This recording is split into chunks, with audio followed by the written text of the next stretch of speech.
trim tsaka extend. Yun ang gagamitin natin. Meron ako 2D lang yan. So, gagawa tayo ng array muna yung gagamitin natin. So, gagawa tayo ng rectangle. REC, enter. Wala akong measurement. So, click lang ako sa path, circle, C, enter. Sige, circle ulit, enter. Paglayuin lang natin. So, move, M, enter. Select object, enter. Layo lang natin.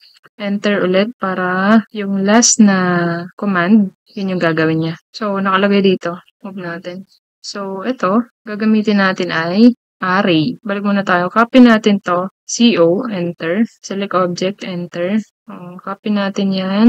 Pantay mo na lang din. So, dito, parang pwede mo na mag-move yan. Mamaya, pagka ginamit mo na. Una natin gagamitin, rectangular array. Click mo lang tong array. Select object, enter. Yan. Matik gagawa na ng array niya ha, rectangular.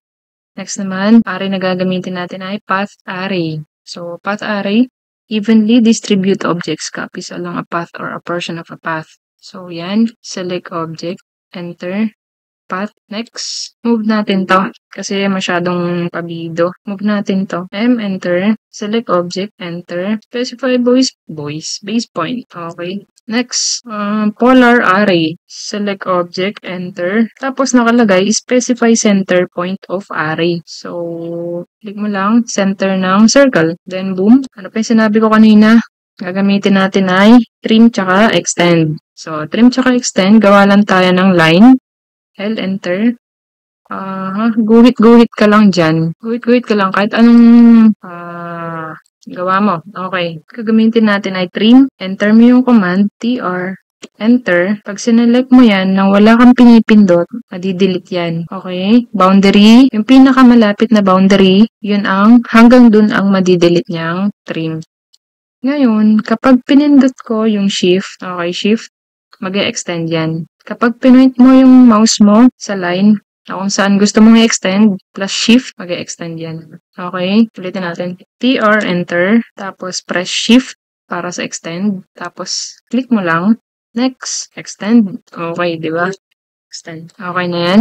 So, okay na yan. So, alam na natin yung madalas na ginagamit sa paggawa ng floor plan.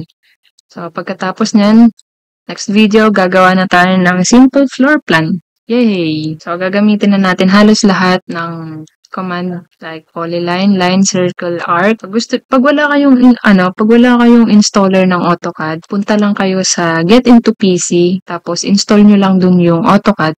So, ang gamit ko ay AutoCAD 2021. Ito, AutoCAD 2021. Galing lang din to sa Get into PC. So, wala akong pang-license. Wala akong pang-license ng AutoCAD. Kaya, pwede kayo mag-download. Mag-download din kayo dun ng SketchUp. So, sa susunod, pag nakagawa na tayo ng simple floor plan, punta tayo sa SketchUp para sa 3D naman.